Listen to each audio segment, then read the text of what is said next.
कि मनुवंश की मैंने तुम्हें ये कथा सूर्यवंश की कथा सुनाई मनुष्य।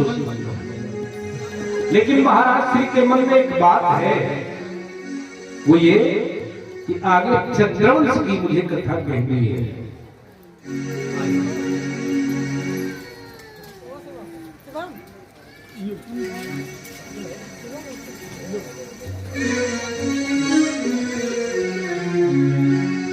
महाराष्ट्र को चंद्रवंश की कथा कहनी है, इसलिए उन्होंने ये बात की।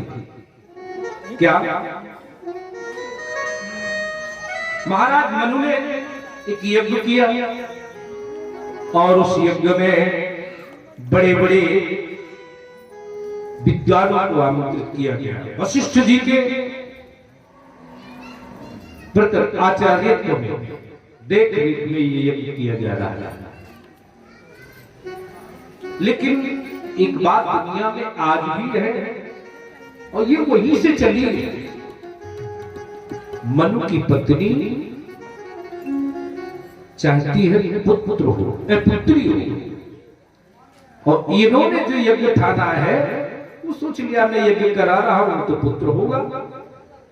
लेकिन अकेले में जाकर के उन्होंने प्रार्थना की कि प्रभु एक बिटिया पैदा हो जाए।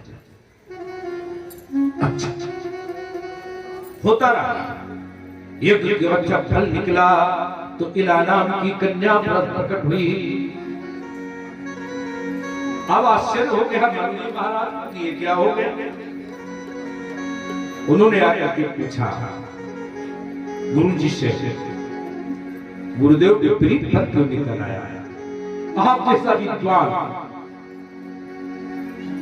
तो उन्होंने नेत्र बंद कर लिए। देखो स्त्रियों में पुत्री पर जो स्नेह होता है वो शायद यहीं से चलता है, भेद है। तो इन्होंने चाही पुत्री, मन में चाहा पुत्र, अब कारण खोजा जा रहा है। तो वशिष्ठ ने ध्यान धर करके भगवान शंकर से ज्ञात कर लिया। तो पता चला कि संकल्प ही उल्टा है। किसने किया ये संकल्प? तो ब्राह्मणों ने बताया कि महाराज जी ने किया, शत्रुघ्न जी। अच्छा वशिष्ठ जी ने कहा चिंता मत करो, मैं इसको पुत्र बना दूंगा। फिर भगवान शिव की आराधना करके उन्होंने इला को पुत्र बनाया, उसका नाम सुद्युम्न रखा गया। बस प्रसन्नता आ गई सबसे। यही सुद्युम्न भगवान शिव के क्षेत्र में पहुंचे थे। और शिव जी तो बड़े विचित्र हैं, बड़े विचित्र विचित्र कर्म करते हैं। भाई उनके विषय में भी वो भी तो ईश्वर है, जो हमने आपसे कहा कि वो कर्तुम अकर्तुम अन्यथा कर्तुम सर्व समर्थ है। वो ईश्वर है, वो परमात्मा है। परमात्मा ने एक बार महारानी जी को लज्जा लगी, सप्तर्षि आ गए तो कहा ले घर नहीं बनवाते हो, सब यूं ही चले आते हैं, मैं स्नान कर रही हूं। बड़ी लज्जा लगती है।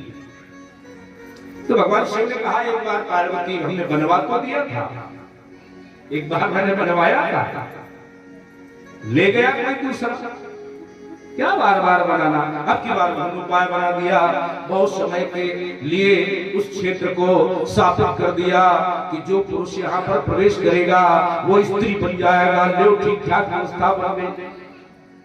अब आवे कोई पुरुष,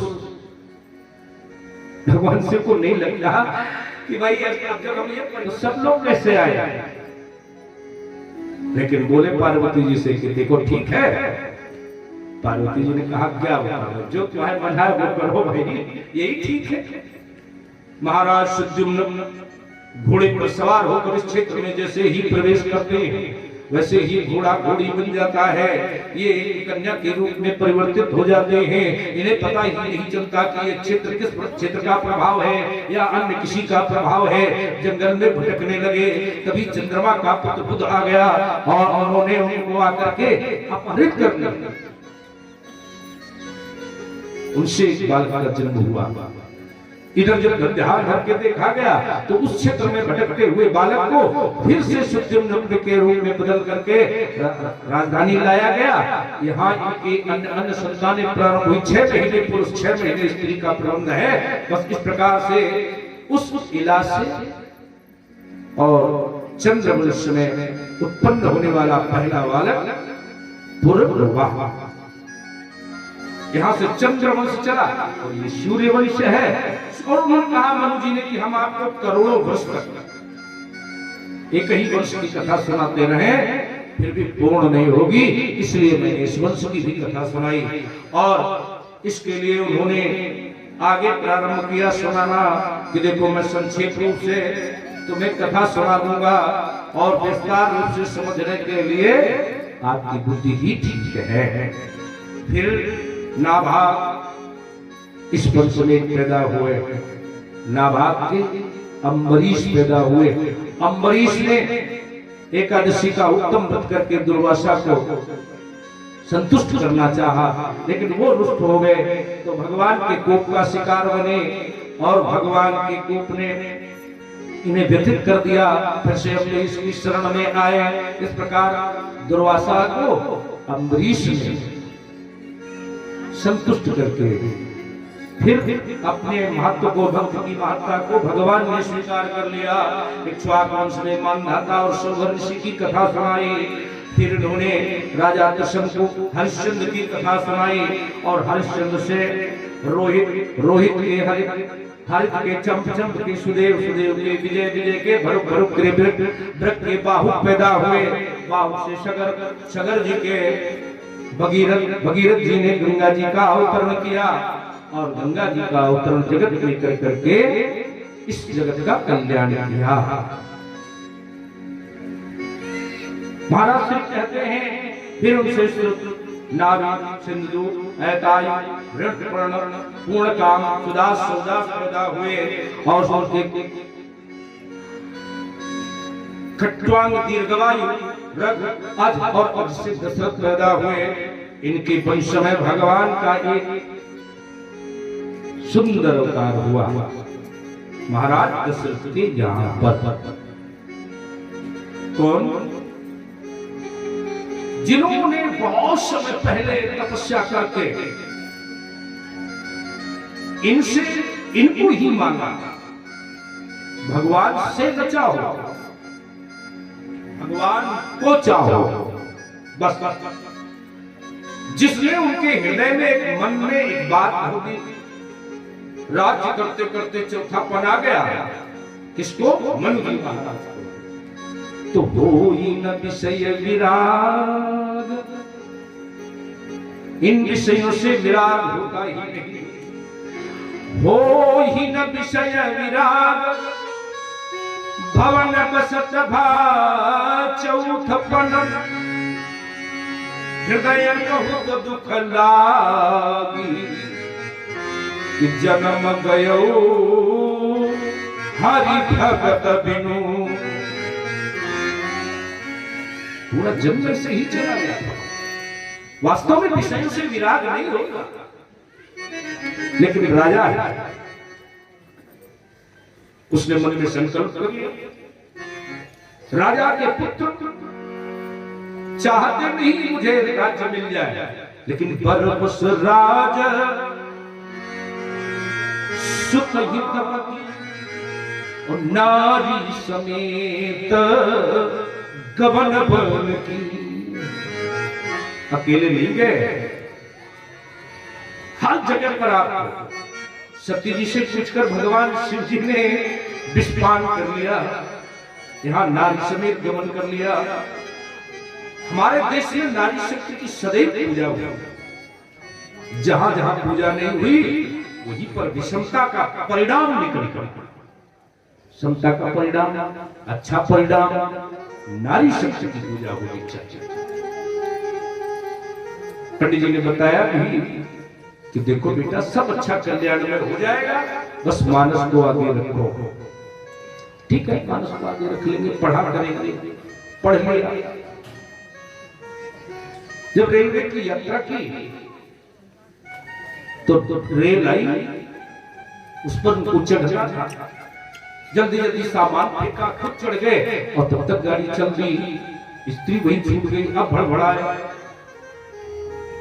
अगले स्टेशन पर उतरे, लौट कर आए, जैसे तैसे प्रयास करके उसे पाया। फिर उस महात्मा के पास गए। क्या पंडित जी बताते हो रामायण का? आज ही बच गया, एक बड़ा संकट खड़ा हो जाता। बोले क्या हो गया? तो सारी घटना बताई कि ऐसा हुआ है। बोले अरे मूर्ख, उसी में तो लिखा है। भगवान राम जी के उस चरित्र पर ध्यान देता कि जब वो नाव पर चढ़ रहे, शीज चढ़ाई, शीज चढ़ाई चढ़े रघुराई। अरे पहले उनको चढ़ाता तो सामान भले छूट जाता, लेकिन स्त्री से वियोग न हो। सीखने में भी गलती मत करो, नारी का सम्मान करो, उसकी हर विषय पर सलाह लो, उचित है कि नहीं है ये अलग बात है। बुद्धिमान होगी तो उचित सलाह देगी, नहीं होगी तो नहीं। साथ में चली कौन? शत्रुपा। तो पंथ जात सोहई मत धीरा, ज्ञान ज्ञान भक्ति पंथ जात सोहई मत धीरा, ज्ञान भगति जग धर है शरीरा। एक ज्ञान की उपलब्धि है, एक भक्ति की उपलब्धि है। यहां पर बताया जाता है कि ये पति पत्नी ज्ञान और भक्ति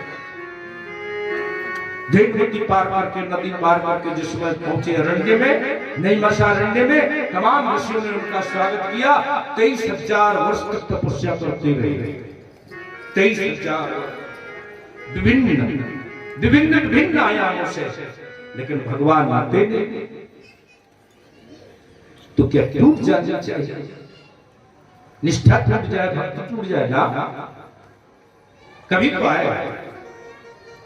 एक दिन भगवान अदृश्य रूप में आए और कहा, मांगू मांगू बर भैरव बानी, परम गंभीर कृपामृत शानी।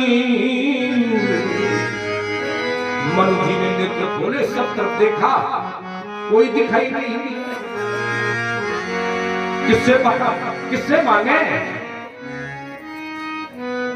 तब उन्होंने कहा कि हे प्रभु, यदि आप मुझसे ये कहेंगे तो मैं आपसे मांग नहीं सकूंगा, इसलिए सदस्य होकर के फिर मुझसे देने की बात कहिए। तो दोनों लोग प्रकट हुए। कौन कौन? महारानी जानकी जी और श्री राम जी, दोनों को देख करके ये युगल गदगद हो गया कि पामो भाग सोहती अनुकूला। कौन सुना? सीता जी महारानी। इनको देख करके प्रसन्न हो गए। देखिए स्त्री साथ में आई, क्योंकि स्त्री साथ में तपस्या कर रही है। उनका मांगो। तो उन्होंने कहा कि चाहूं तुम्हें समान सुख, प्रभु शन कवन दुराव। आप हम आपके समान ही पुत्र चाहते हैं। अच्छा तो मिलेगा। सीता जी ने कहा कि और एक दूसरी भी तो खड़ी है, उनके लिए भी तो कुछ कहो। कौन खड़ी है? बोले शत्रुपा जी महाराज। अच्छा तो भगवान ने देखा, सतरूप ही बिलोक कर जोरे, और देवी मांग बर जो चितोरे। तो मांगो, तुम्हें क्या चाहिए? सीता जी के इशारा करने पर उन्हें भी देने को तैयार है। वो तो बेचारे एक मांगकर संतुष्ट हो गए। ये मांगती है कि हमें 6 वरदान दे। बोले नहीं तो मेरी बात सुनो। क्या है? कि जो का चुना था चतुर नभ मांगा, सोई पर नाथ परम प्रिय लागा।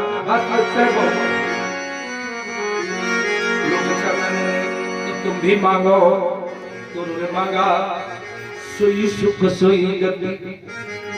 देख कितनी चतुर है स्त्रियां, बहुत चतुर होती है। नारी शक्ति की हमेशा सराहना होनी चाहिए। सोई सुख सोई गति सोई भगति सोई निज चरण सने और सोई विवेक सोई रहन प्रभु हम ही कृपा करी दे। ये हमको दीजिए। सीता जी मुस्कुराई कि दो दे दे। तो ये वरदान हृदय में रख करके जन्म जन्मांतर में महाराज जी के जीवन को पुरुषार्थ में बदलने के लिए, कृतार्थ करने के लिए जब भगवान आए, बस उस प्रबोध तंत्र से आपको जोड़ता हूं। ये विषय आना है।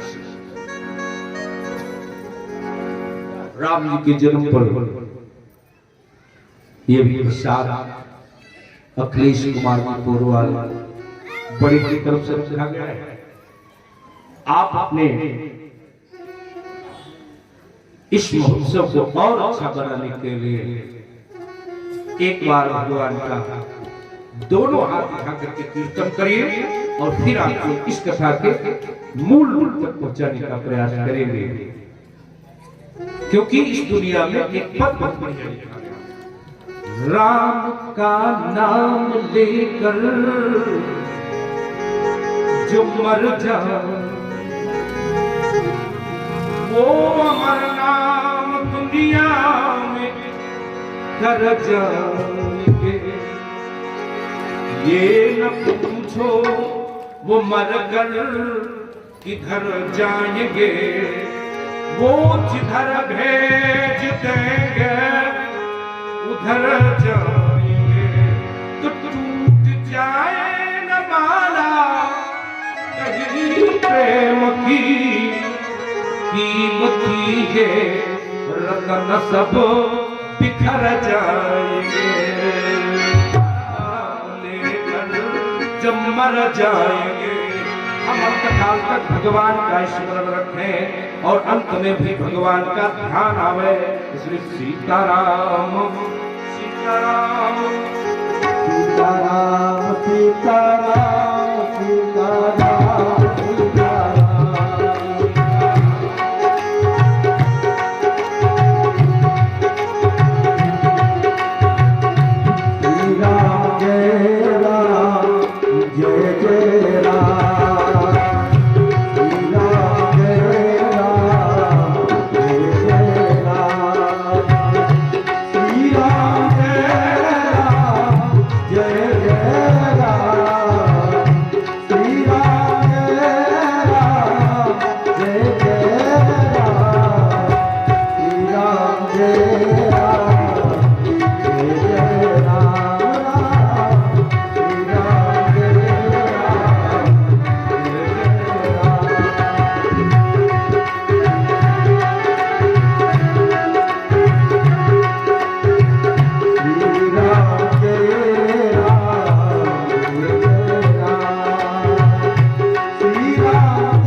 रामचंद्र जी महाराज की जय।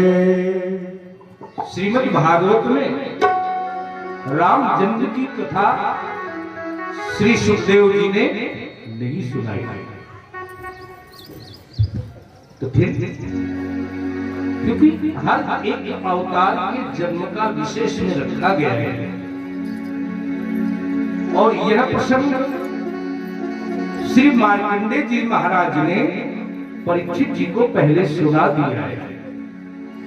इसलिए वो नहीं बार बार सुनाना चाहता। बोले तुमने सुना है? बोले हाँ मैंने सुना है। तो उन्होंने प्रारंभ दूसरी जगह से कर दिया, लेकिन लालित वक्ता को एक छूट मिली है कि वो समझाने के लिए अन्य शास्त्रों से, अन्य पुराणों से अपनी बात रख सकता है। उस मर्यादा का उल्लंघन करते हुए, उसको पार करते हुए हमने रामचंद्र की कथा आपसे जोड़ने का वादा किया। कहेंगे क्योंकि कभी कभी यदि इसी मर्यादा पर रह करके पाठ करके काम कर दिया जाए, कथा कह दी जाए, तो चर्चा का विषय बन जाता है। अरे रामचंद्र की कथा कही नहीं, अरे रामचंद्र की कथा कही नहीं, इसलिए ये भ्रम न रह जाए, ये झूठ बन न जाए कैसे, इसलिए मैंने इसको रखा। महाराज श्री कहते हैं ये कथा श्री शिष्यों को बात से नहीं हो सकता, ये कथा शमलंकृत करके कही जा सकती है, बस केवल कही जा सकती है। तो मनमोहन शत्रुपा को जो वरदान दिया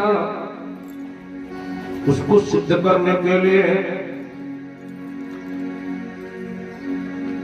महात्मा के जीवन में नई नई घटनाएं घटती हैं। जंगल में महात्मा रह रहे हैं, जब पुत्र का जन्म हुआ तो माता चल चल बालक को कौन दिखाए रास्ता, कौन दिखाए, कौन चलाए, क्या करे। महात्मा अपनी तपस्या में लगे रहे, वो बालक हिरनियों के साथ में घूमता, इधर उधर जाता, और जब वो जाता तो हिरनों जैसे ही चलता। संग महात्मा के संगी बालक का ये आचरण है, वो हिरनों जैसा चलता है, वैसी बोली समझता है, वैसे सारी क्रियाकलाप करता रहता है। बड़ा भी हो गया, महात्मा को चिंता हुई, धीरे धीरे सिखाया, सीख गया। इधर राजा के मन में एक बाहु पतमन भई गला निमोरे सुत नहीं। कहां जाए? गुरु दरबार। गुरु ग्रह तुरंत गया महिपाला, और चरण लाग कर विनय विशाल। अब कोई आचार्य के घर नहीं जाता, आचार्य को बुला लिया, पंडित जी छुट्टी है, घर आ जाओ। तीन पद्धतियां हैं। वशिष्ठ पद्धति, राजा जी के दरबार में जाकर के पूछता, संशोधन करा था। शतानंद जी की पद्धति, शतानंद तब जनक पढ़ाए, कौशिक मुनि बहादुर का पठाए। ये शतानंद जी को भेजा जा रहा है, आओ महाराज चले जाओ। ये राजा आज्ञा का पालन करता। एक और श्री ब्राह्मण भी आगे कथा आएगी। श्री कृष्ण का वो कंस के यहाँ पर है, बंदे जी गलती नहीं होना चाहिए, जाओ कृष्ण को महकाओ, जाके खत्म करके आओ। और वो भी तंत्र विद्या में पढ़े, वो भी तांत्रिक है, वो भगवान के पास जाता है विकलांग होकर के, उसकी दुर्दशा तीन तरह के। एक यजमान को आचार्य मानता है, तुम जैसी कहा, जैसी कहा, मालाएं पटा लेकर के, थाली लेकर के सामने खड़े हैं। अरे पंडित जी यहाँ खड़े हो, ये भी एक आचार्य है। ये दुर्दशा भी के कह रहे हैं।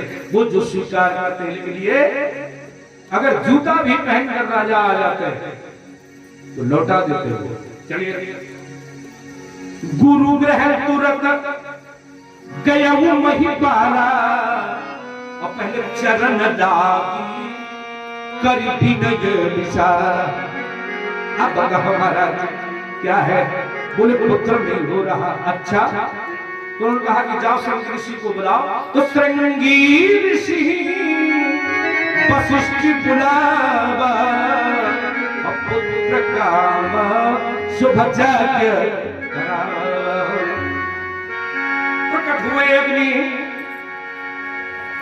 और अग्नि जो खावी दी तो 4 भागों में बांट दी गई।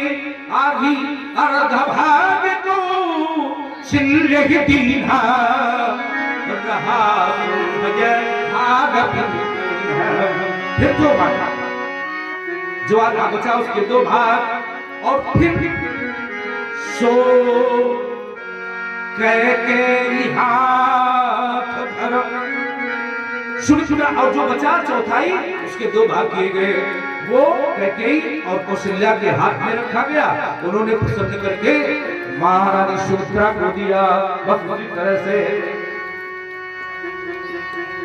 यही विद गर्भ सहित रानी सारे हर्षित होकर के रहने लगे। पूरे अवध में आनंद है, पूरे अवध। हम लोग भी अवध के निवासी आज भर तो बने हैं, आज भर तो अवध के निवासी बने, उस आनंद का अनुभव करें। इस आनंद को मैं कभी विभेद करके बता दूंगा कि क्या है ब्रह्मानंद और क्या है परमानंद और क्या है प्रेमानंद। वो तीनों आप में ही रहते हैं, लेकिन आप भेद कैसे नहीं कर पाते, ये मैं एक एक बताऊं तो आपकी समझ में आएगा कि मैंने ही ब्रह्मानंद का अनुभव किया, मैंने ही परमानंद का अनुभव किया और मैं ही प्रेमानंद चाहता। तीनों हम चाहते हैं और जीवन में प्राप्त भी करते हैं, लेकिन समझ नहीं पाते। परंतु यहाँ तो समय बीतने लगा, तेज आता है, माता बड़ी प्रसन्न होती है, तेज आ जाता है, सावधानी भी बरसती है। इन सब माताओं ने सावधानी बरती। फिर समय आया तो रामचरितमानस ने बड़ी सुंदर स्थल का एक बड़ा भारी विवरण किया। आप भी आए भगवान भय प्रकट कृपाला दीन दयाला कौशल्या